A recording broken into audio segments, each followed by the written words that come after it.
Hello नमस्ते सबैजनामा। आज म फेरि यो घुमघाम गर्ने क्रममा तपाईहरुलाई सानो एउटा जानकारी गराउन चाहे। हाम्रो सानो पुर्खाको एउटा चाहिँ नामले परिचित एउटा ठाउँको बारेमा जानकारी गराउन चाहन्छु। यहाँहरुले हेरिदिनु भएपछि के कसो अलिकता त्यसको कमेन्ट गरिदिनु होला भन्दै म सानो कुरा यहीँबाट सुरु गर्न चाहे। अहिले म एउटा हाम्रो गाउँघरको है धादिङको एउटा चाहिँ दुर्गम ठाउँ री गाउँमा छु। मैले री गाउँको बारेमा पनि बेला बेलामा जानकारी पनि गराइराखेकै छ र री गाउँको परिचयको बारेमा भन्नुपर्दाखेरि मेरो सानो री गाउँ चिनारी गीतबाट पनि यहाँहरुले सरसर्ती देखिरहनु भएको छ, हेरिरहनु भएको छ, बुझ्नु भएकै छ। आज चाहिँ म यहाँ एउटा सानो जानकारी हाम्रो गाउँको है यो री गाउँदेखि ताजिमराङ, रिचेत, किचेत, चेप्राङकराङ, ताजिमराङ आदि ठाउँहरुमा जाँदाखेरि यो बाटो भएर हिँड्ने गरेका छौं र यहाँ एउटा विशेषता छ यो गाउँको है। यो गाउँको एउटा विशेषता के छ भने यो ठाउँको यहाँ एउटा यहाँहरुले देखिरहनु भएको छ एउटा ढुङ्गा है, ठड्याएको ढुङ्गा। यो ढुङ्गाको नामले हाम्रो यो गाउँठाउँलाई पनि एउटा परिचित बनाएको छ। यहाँ एउटा सानो ओडार जस्तो एउटा ढुङ्गो है, त्यो ढुङ्गाको चट्टानमाथि चाहिँ यो एउटा चाहिँ ढुङ्गो यसरी बसेको छ। त्यो ढुङ्गो चाहिँ भूकम्प, यो विनाशकारी महाभूकम्प आउँदा पनि यो ढलेर भनौँ न गएन। त्यसको मुनि यहाँ एउटा चाहिँ यो ठड्याएको एउटा ढुङ्गो छ। यो ढुङ्गोलाई चाहिँ योङक्या गाङ भन्छ। हाम्रो चाहिँ ढुङ्गा ठड्याएको है, गाडेको ठाउँ भन्छ। अनि यो ठाउँ चाहिँ री गाउँबाट चाहिँ अलिकता 10 मिनेटको बाटोमा यतापट्टि रहेको छ र यो दो बाटो पनि हो है। यताबाट गयो भने ताजिमराङ अनि यताबाट गुम्बा गाउँमा त्यसपछि री गाउँ जाने दो बाटोमा यो ओडारले चाहिँ यहाँको मान्छेहरू आवत जावत गर्दाखेरि यो पानी परेको बेलामा अलिकता ओडारमा बस्न पनि मिल्ने र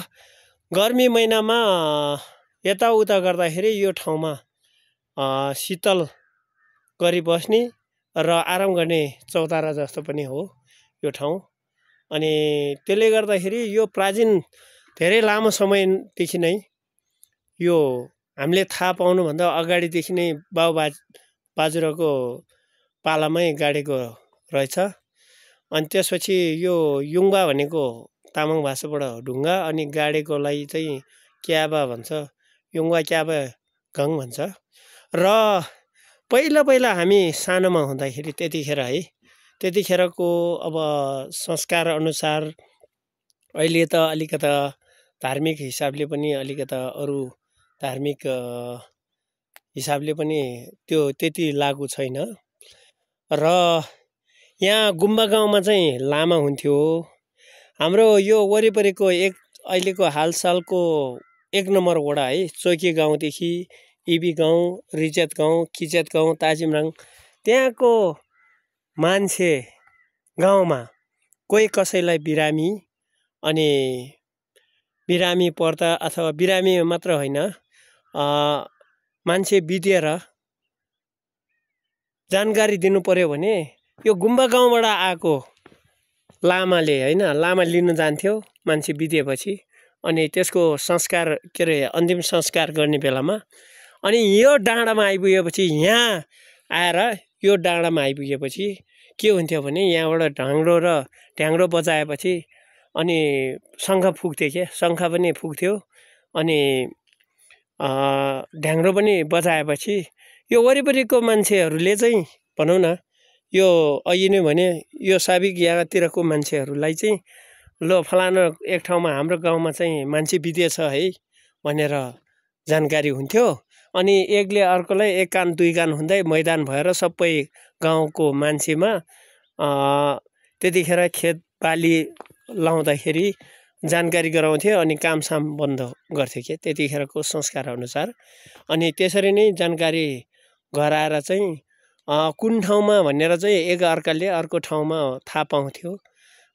यो चाहिँ मेन सेन्टर यहाँबाट चाहिँ बजाएपछि ढ्याङ्ग्रो बजाएपछि ऊ वहाँ डाँडा अर्को ठाउँमा यहाँबाट बजाउँदै जान्थ्यो के अनि थाहा पाउँथ्यो होइन त्यसले गर्दाखेरि आज म तपाईँहरूलाई यो पुर्खादेखि यो बोकी आएको हुनाले यस्तो मान्दै आएको कारणले गर्दाखेरि यहाँहरूलाई चाहिँ यो परापूर्वकालको भनौँ न बाबुबाजेको पालादेखिको कुरो अहिले चाहिँ अब यहाँ चाहिँ अहिले त्यसलाई चाहिँ कम भएको छ लामाहरू पनि त्यति धेरै उ छैन त्यो अहिले त सञ्चार यो सामाजिक सञ्जालले गर्दाखेरि थाहा पाइहालिन्छ होइन त्यतिखेर चाहिँ टेलिफोन अब यस्तो थिएन होइन त्यो ढ्याङ्ग्रो र उसको बजाइको भरमा चाहिँ त्यसरी चाहिँ थाहा दिन्थ्यो भन्ने कुरो चाहिँ यहाँहरूलाई जानकारी दिन चाहे र भूकम्प आउँदा पनि यो ढुङ्गा झरेन कि कति नै झरेन त्यसले गर्दाखेरि यो योङवाक्या गाङ भन्छ ढुङ्गा गाडेको ठाउँ है ढुङ्गा गाडेको ठाउँ ओडार भनेपछि चिनिन्छ है त यहाँ चाहिँ के न के त गर्नुपर्ने जस्तो शिलालेख के भन्छ नि होइन सानो लेखेर चाहिँ राख्दा राम्रो हुन्छ होला जस्तो मेरो विचारमा आइरहेछ पहिल्यैदेखि नै मनमा लागिरहेछ यसलाई चाहिँ यसरी जोगाउनु राम्रो हुन्छ यसले चाहिँ कथा अनि इतिहास बोकेको छ कि है त गाउँको जानकारी लिन चाहिँ यसरी नै रुबी भ्याली झारलाङ दार्ख सबैतिर देखिन्छ है धादिङ जिल्ला रिगाउँ यो चाहिँ ओके यहाँहरूलाई धन्यवाद हेरिदिनु भएकोमा धन्यवाद बाई बाई